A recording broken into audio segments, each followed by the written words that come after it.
This is Frank Islam, Chairman and CEO of FI Investment Group and your host of DC Night Show, where we interview leading voices from business and politics that impact you, the viewer. Today we are fortunate to have a distinguished guest, Professor and Ambassador Akbar Ahmed. Dr. Ahmed, nice to see you. He inspires all of us to do well but do good. He's a firm believer in building the bridges of understanding and cooperation with various faiths. We owe him a sense of gratitude for his leadership and serving our community. Thank you very much for coming to our show.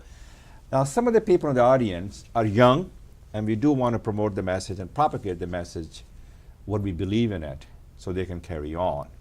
Tell us a little bit about yourself to the audience. Frank, first of all, let me thank you for that very warm introduction. In fact, you deserve the praise, not me. You're an ambassador, a real ambassador between so many cultures and faiths.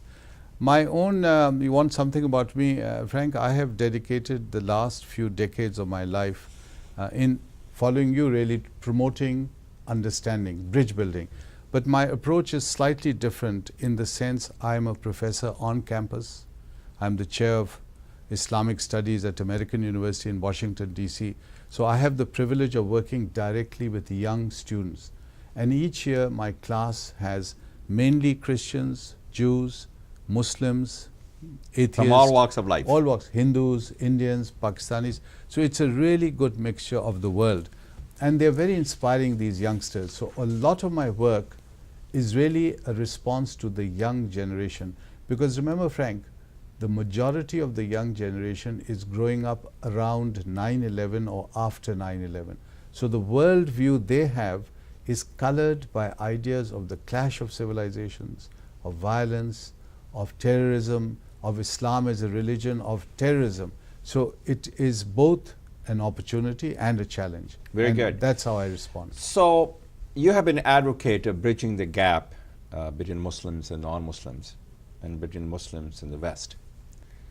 What's your thought on bridging this gap, and how do you go about doing it, and what are the barriers that you have faced in order to make that happen? And I believe, and I'm sure you agree with me, Islam always stood for equality, dignity, and tolerance and respect for other faith. Yes, that's very well put. In fact, I have dedicated my life since 9/11 in conducting 4 major projects, a quartet of projects, and you are familiar with them. The first Yes. project was in the Muslim world, and I took a group of my young American students, and they were passionate. And you took you went to a journey in Europe. Yes. That was the last one. So Yeah. first to the Muslim world, then to America, And then to Europe. then to the tribal areas Okay. in the Muslim world, and then to Europe, which is the latest project. So 4 projects in which I took a group of these youngsters. All of us are research scholars, and we are trying to understand the relationship between Muslims and non-Muslims in the context of history and culture. And that is where you learn the problems and how to solve the problems. For example, Frank, in Spain, as you know, Muslims arrived in the 8th century. Yes. And they gave one of the greatest civilizations in the world in No Andalusia. question. In Andalusia. Alhambra is a good example of the Alhambra, Islamic culture. Cordoba, Yes. another. And people were scholars. They were the first person to fly, Ibn Firnas. Yes.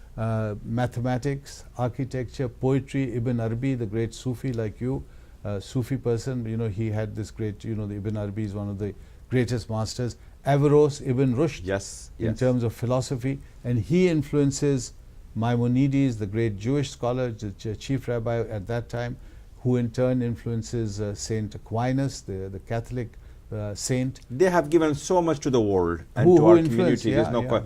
no question about that thing. And a lot of things came from the Arab countries in Central Asia in terms of the mathematics, the arithmetics, the trigonometry, and the art and culture. Exactly. And Frank, see, what is critical for the audience to understand are the links with our world today. We are sitting in America.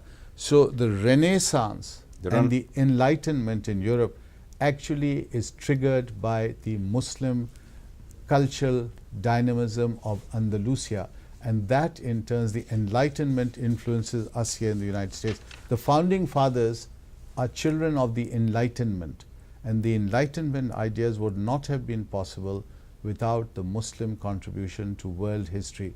Remember, it's the Muslims who translate Aristotle and Socrates and Plato and advance them. And those ideas in turn about rationalism, logic and reason become the basis of the Enlightenment. Very well said. So my question to you is, we live in a modern world. We live in a society, and especially this general election, which is going on in the United States. We'll talk a little bit about that, and I will ask you some of the questions and also shed some light on it. What are the barriers you're facing in terms of the building the bridges of understanding and cooperation between the Muslims and the non-Muslims world? I know you're very much of a champion of interfaith dialogue. Tell us a little bit about, shed some light on it. I think the biggest challenge is the challenge of ignorance.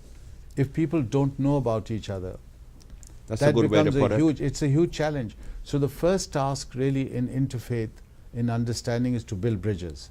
For example, when I talk to non-Muslims, a lot of them have no idea about Islam and Islam's attitude to women, Islam's attitude to knowledge, Islam's attitude to violence, and they will have a negative idea and they will say, but Islam is like this. And when I say no, on the contrary, Islam is the opposite. For knowledge, for example, when I tell my students that the Quran uses the word God the most in the book of the Quran, the second most used word in the Quran after the word for God is ilm or knowledge. So just think of what I've said, Frank, that you have ilm repeated throughout the Quran. So Muslims are being told, they're being ordered that in your life, whether you're a man or a woman, young or old, it is your duty as a good Muslim to try to understand the world we live in. Now, didn't Socrates say, know thyself? So you see, you go back to the basis of European civilization, where European philosophers are also reaching out to understand. That's exactly what Islam is doing. How do you go about the challenge, the issue that you face in terms of having the dialogue and discussion between the Muslims and the non-Muslim people? I know you went to Europe, you do that thing in the United States. What are the questions they ask? And I think you talk about ignorance, which is a very, as you know, the education frees the human mind from the shackles of ignorance. That's the best way to discuss it. It's education and knowledge, you talked about it. What are the obstacles do you face, and what have been your success story in making that happen? Well, what I've tried is, Frank, not only to write books and do research, which is what I do with my team, but also to try to make films.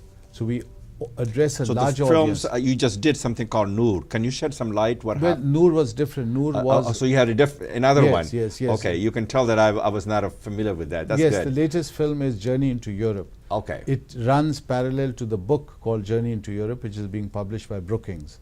Yes. The film is already complete. We've shown it at the State Department, at the National Cathedral in London. We showed it at SOAS. And we had a huge audience, including the Pakistan High Commissioner and Sir Nicholas Barrington, who was British High Commissioner to Pakistan. So huge audiences. We showed it in Bradford, at the Literary Festival in Berlin. Again, and the purpose of this film, as you know, the art transcends all boundaries. Art inspires us. Art connects us with the people. So the purpose of this movie that you have, what have been the reactions and what have been the success story? We've had terrific reactions because the film really is a visual of how people can live together who are different. In peace and harmony. In peace and harmony in difficult times. So what we do in the film, you'll hear the Chief Rabbi, you'll hear the Archbishop of Canterbury, you'll hear the Grand Mufti, you'll hear amazing voices. You will also hear those right-wing voices who are saying, we don't like foreigners, foreigners should be thrown out, Muslims are violent, Muslims are terrorists. So the entire picture of society is presented to you, and I allow the viewer to see the film, and at the end of the film, I point out that if we have to work towards a peaceful world, a harmonious world, this is what we have to do.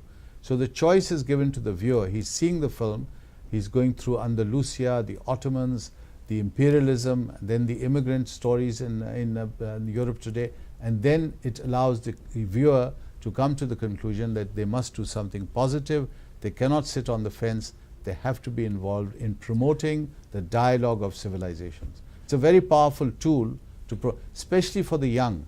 When we show this on campus, we showed it at American University, and of course, you're a great patron and friend of the university. Thank you. We had a packed hall, and after the film, so many youngsters came up to me who I didn't know, and they said, what can we do to help you show this film, and how can we distribute it? So is it really a matter of what I consider being engaged and involved and informed? Yes. That's the best way to put it. As you know, there's a lot of debate and discussions in the U.S. presidential elections with regard to the banning the Muslims. Hope rather than fear, anger and anxiety rather than aspirations and dreams.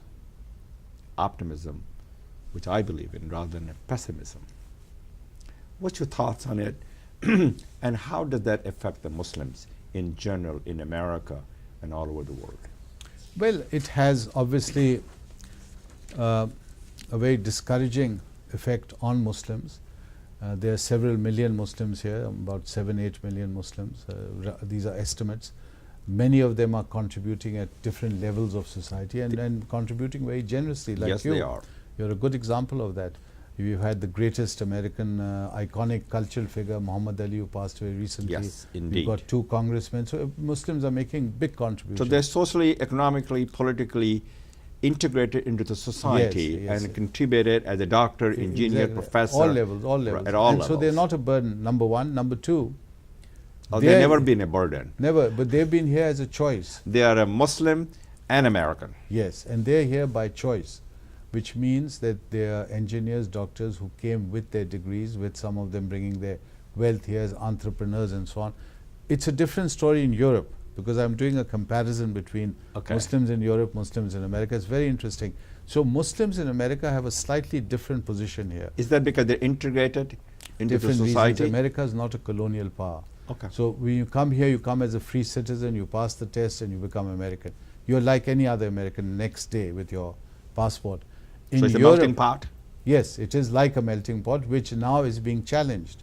Yes, now we've it is opened being up this challenged. whole question, who is a Muslim, who is an American, who's a good American, and the idea that some people are propagating that Muslims cannot be American. So ban all Muslims, don't allow them in at all. That is creating a lot of prejudice. Muslims are being attacked, women in hijab are attacked. You've had this terrible incident of the Imam in New York and his assistant being murdered. Being murdered. This is happening quite frequently. So these are signs of alarm which American society should be alarmed about and stop, because this is persecuting a minority, and America is the one country which is very conscious of not persecuting minorities and being a champion of human rights. Now Europe's story is different, because Europe's story has the colonial background, the imperial background. So France went to North Africa, Britain went to South Asia, our part of the world. So the story there is a very different one, and the relationship is different between the mother country and the former colonies. So when the immigrants come to Europe, they bring some of that cultural baggage with them. So and that sets the tone. So there's a built-in culture they bring it to their shore, which creates an asymmetrical relationship. So the third generation growing up in Europe feels genuinely, we are French, we are born here, or we are British, we are born here, we have a passport, but we are not fully accepted. And the problem then becomes the problem of the third generation, the youngsters. If you look at the list of the terrorists, of the people who've gone to join ISIS, there's something like 5,000 Europeans who've gone to join ISIS. That's a very large number. It's a massive failure of the Muslim leadership, of the administration, for allowing this kind of unhappiness, desperation, violence, whatever you call it, for these numbers to be able to go abroad and join ISIS against their own countries. Now what is happening there? What is happening is that those people, those youngsters, feel torn between two cultures. They're neither one anymore nor the other. So they go back to Pakistan or Turkey, and the Turks will say, you're not Turks, you're Germans. They come back to Germany, and the Germans will say, you're not really Germans, you're Turks. And they say, but we are born here, we speak German, my wife is a German. No, you're Turk. Your name is Ahmed or some Muslim name. Right. So you have that problem of integration, which you did not have in America, and Muslims would not have faced if 9/11 had not happened. So what effect does it have, all this wall of hatred and bigotry, rather than building the bridges of understanding and cooperations? A darkness versus the light. Frank, what happens is what effect does it have the Muslims in this country around the world? It has. These are not the values that binds us together as an American.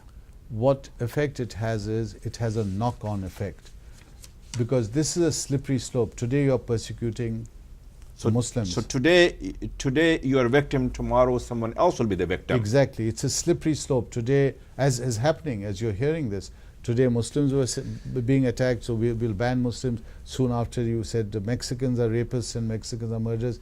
Then it was the turn of the Jewish community. Then the African American people were shouting. Even the Catholic, the President Kennedy, they didn't want him to be the President of the United States in 1960. We are talking about today, 2016. These prejudices are now being expressed so openly. And why is it dangerous? Because every second American, I don't even say second, I think every American owns guns. So you're angry, you feel some minority is responsible for your problems, you take a gun and you go out and start shooting. This is happening today in America. I say this with great regret because I really admire this great country. Something like 40 to 50,000 murders take place annually. That is just too much. That's just too much. Why is it happening? People are angry. People are just feel they have the liberty to pick up their gun according to the Constitution and go and shoot someone. Now, if that is happening, Frank, in this environment, you ask yourself, when there's so much hatred building up against one minority, the Muslim minority, where will it all end? That's the big question the Muslim leaders like you have to ask yourselves. So what, as we enter into this presidential elections, and it's in November, it's not that far from here, what kind of message do you have for the Muslims in terms of an America which has become divisive, an America, and this fellow who's leading the Republican Party is a dangerous, divisive demagogue. That's what the people say. Who is he? You didn't name him. Donald Trump. Obviously, he is the president. He is the party nominee for the Republican. What I want to talk about it.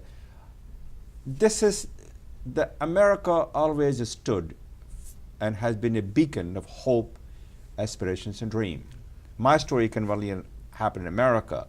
The values that binds us together is America's openness and inclusiveness and equal opportunity to all, and the freedom of faith. You cannot ban freedom of faith as part of the Constitution, which is what's happening, which is what Mr. Khan said very eloquently at the DNC convention, and I was impressed by him, what he said. So the question really is, where do we go from here? What's your thoughts to the Muslims and all over the world? This is not the values of America that we believe in. These are not the values of America that binds us together. This is not who we are as an American. But Mr. Trump is appealing to the fear, anger, and anxiety, and his constituency is mostly uneducated white people. The question is, where do we go from here? Frank, I've thought a lot about this, and I've been studying this and writing about this for decades. I really feel that the Muslim community has to thank Mr. Trump for a great deal. He has succeeded where no Muslim leader has succeeded, including you. Muslim leaders have tried to unite the Muslims, to wake them up, Very well to make them aware of their position So as he a has minority. united us? Trump has finally, so you should write a congratulatory note to him. He has woken them, he has alarmed them, he has united them, and he has convinced them, for the first time I'm seeing this, that they must participate in the political system because the stakes are so high. They must be active participants in a political process. Because if they lose and sit it out, and then someone like him comes who's overtly hostile to them, they will have no one to blame except themselves. So in that sense, this has been one of those ironic twists in history where a man like Trump has actually united them and woken them up. So I feel that the Muslim community now needs to be very acutely involved in the political process. They need to be active. They have incredible talent here. You know, people keep saying, when I meet Muslims, I'm a Pakistani, I'm an Arab, I'm a Bengali. They need to unite as a body. They need to show their impact. They need to show the muscle. They need make to a meaningful difference. and contribute to this great country. You see, what is great about America, the Scots have come here, the Italians have come here, and they've brought their culture and they've contributed. So you'll see the Irish, you'll have Irish Day parades. America welcomes diversity. America is diversity. Pluralism is at the heart of America. Muslims must be part of that. So far, Frank, I was noticing over the last 2-3 decades, and I've been writing about this, they were at the margin. So, you know, they'd live in a cocoon, in a bubble. I've heard debates about Muslims. This is just in my last project on America. Muslims debating, no, we have nothing to do with Thanksgiving Day. What have we got to do with 4th of July? And I'd say, you are now American. These are American holidays. These are American festivities. You must be part of it. Now, Frank Islam, thanks to Mr. Trump, Muslims are now happily joining 4th of July and Thanksgiving and saying, we want to be American. This is a push. He has pushed you into the deep end. You must learn to swim now, and you will emerge successful, inshallah. So the question to you is, you said it very well, that we have to thank Donald Trump because of and don't let your friend Hillary Clinton hear that. I mean, this is a discussion between you and I and between the people, and I think it is in her favor when the people are excited and energized, a political engagement to make sure they go vote, which is very, very important, and to make sure they vote on their conscience, and to make sure they vote for the person who's going to be their spokespersons, and make sure that the who has experience, which Hillary Clinton does, and make sure you do not get an apprentice. And to give her credit, you do not get an apprentice in the White House. And Frank, to give her credit, she is representing America at its finest, whatever the controversies, in terms of the vision of the founding fathers. Yes, in a difficult environment, she doesn't have to do it. She's fighting very, very, I think, very bravely for the Muslim cause, for the minorities. For all Americans, yeah, all regardless Americans. of who they are. And that's something Muslims should be aware of, that we have a battle of which America do we want in the future. This kind of An America which is a kinder and gentler. Yes. An America that appeals to the hope, not to the fear. Yes. And An America that appeals to the optimism rather than pessimism. And hopefully, now that they're awake, it will also act as a catalyst to wake them up in Europe, because there again you have similar challenges facing the Muslim community. You have challenges in the Muslim world, and I think our next session on television should discuss the Muslim world. Right now we are talking of America. But these are historical processes, Frank, where one seminal event like the emergence of Trump in fact has a knock-on effect and changes things. I mean, you're a scholar of history. You know that when the Mongols emerged from China and they swept through the Muslim world. Pretty much a Central Asia. They destroyed the civilizations, the Persian Empire and then the Arab Empire. Sure. And they finished Baghdad, the empire of the Muslims, forever. 1258 they finished it. But then you also know that from that emerged the great empires, the Ottomans, the Safavid, and in your part of the world, the Mughal Empire. They came out of that disintegration and chaos. So you see a brighter horizon I'm here. always hopeful. I'm always hopeful. So you look at the brighter horizon. Yes.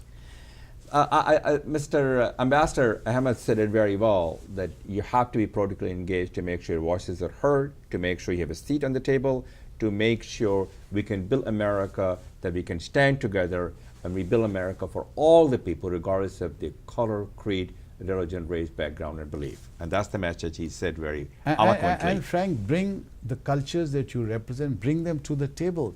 Muslims are coming with very rich cultures. Muslims from the Arab world, Muslims from South Asia, Muslims from Indonesia. They're bringing their culture. But we have to be united in order to have the voice. Exactly. And you can't come here like I saw over the last few decades, divided, small groups, not talking to each other, not even aware of each other. So our bonds are stronger. Bonds are much stronger, yes. When we are together. Especially the lot that unite us, the little that divide us. Yes, good. Our bonds are stronger than the difference that drive us sometimes apart. Now, I wanted to talk a little bit about ISIS. ISIS has a hatred in their heart. In some cases, they're thugs and criminals. What they have done in France, what they continue to do in Iraq and Syria, another part of the world. We can sit here and talk about whose fault is it, and how did ISIS, are they really influencing the mind of the Muslim world? And especially the younger generation? Frank, that's a very... And are they Muslims? These are very important issues, very important questions. Very briefly, they are influencing the young. You have the evidence. If 5,000 Europeans go to the Middle East to join them, there's a problem. It's a problem of the failure of the Muslim leadership. Muslim leadership has to give a much clearer direction to the young. It has to give a leadership. What kind of a direction? You're talking about the educating them? Yeah, you see, Frank, when we are talking about the young, and our focus is on the young, because they're going to be the future. Yes, they're going to carry, they will have the strength and courage to continue on. Yes, and the Muslim world of all the civilizations, you know, is the youngest in age and especially you're absolutely right, they are. So if you're going to give them some direction, you need a leadership which shows wisdom, which shows compassion, caring and concern. Compassion, caring and concern, and shows intelligence. Now if you look at the Muslim world today, Frank, except for some honorable exceptions, you will not see much of wisdom, you will not see much of compassion. You will not, I mean, just think of these two images. So they're guided by their own self-interest and greed? Self-interest. Why is this? Because we are going through in the Muslim world also a process of dramatic changes, internal changes, a crisis. People say, here's a crisis for the soul of Islam, a battle for the soul of Islam, like we talked about the battle for the soul of America. Yes. This election is about the battle of the soul of America. Well, a similar battle is taking place in the Muslim world. And in the Muslim world, we need exactly the same solution, which is leaders with wisdom, with compassion, with intelligence, to get us out of this mess. Because ISIS, which represents violence, bloodshed, raping women, killing people, beheading people, behaving in the most appalling. So they have hijacked our faith pretty much. Completely. But there's no reason to be despondent, because as against what they're doing, there are enough Muslims who are repelled by them and fighting them. I think it's overlooked, Frank, that Muslim countries are in the front line. They're the ones who suffer the most. Take Pakistan. You're absolutely right. Muslims have been the victim of the ISIS atrocity more than anyone else. Pakistan has lost something like 60,000 people to this violence since 9/11. And Pakistan had nothing to do with 9/11. So today in Pakistan, just recently we had the courts in Mardan being blown up. And my son-in-law, who's from Mardan, was 100 yards from there in his house, 100 yards from that place. In Quetta, they killed so many lawyers, the cream of the lawyers.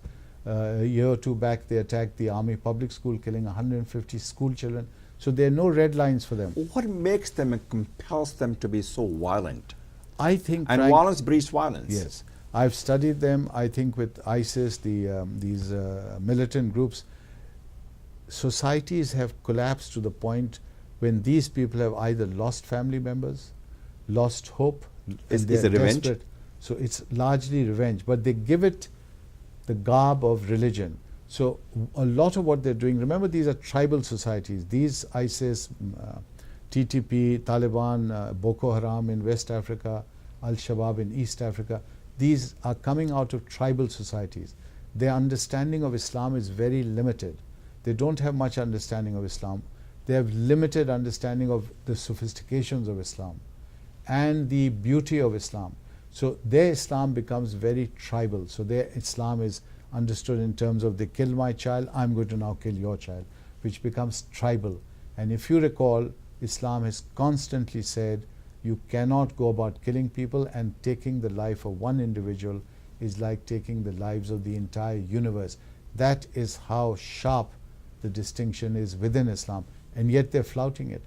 And the problem is for the young generation, because they are now confused.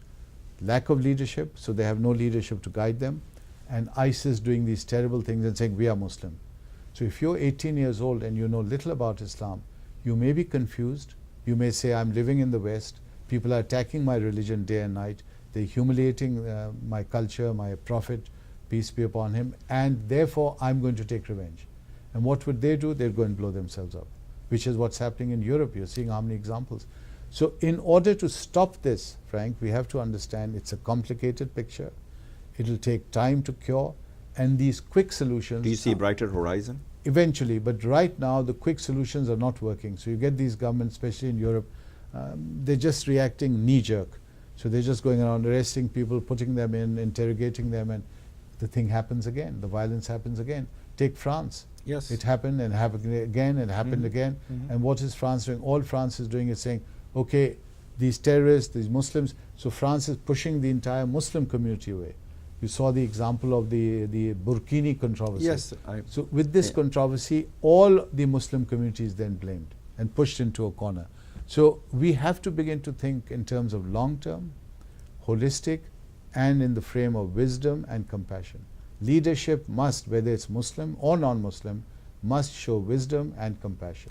And we, people like you, who are leader of the community and the imams in the mosque, and they all of them, have a shared goal and shared responsibility. And their shared goals is to educate the younger people and explain to them that how important, this is not part of the Islam that we believe in it.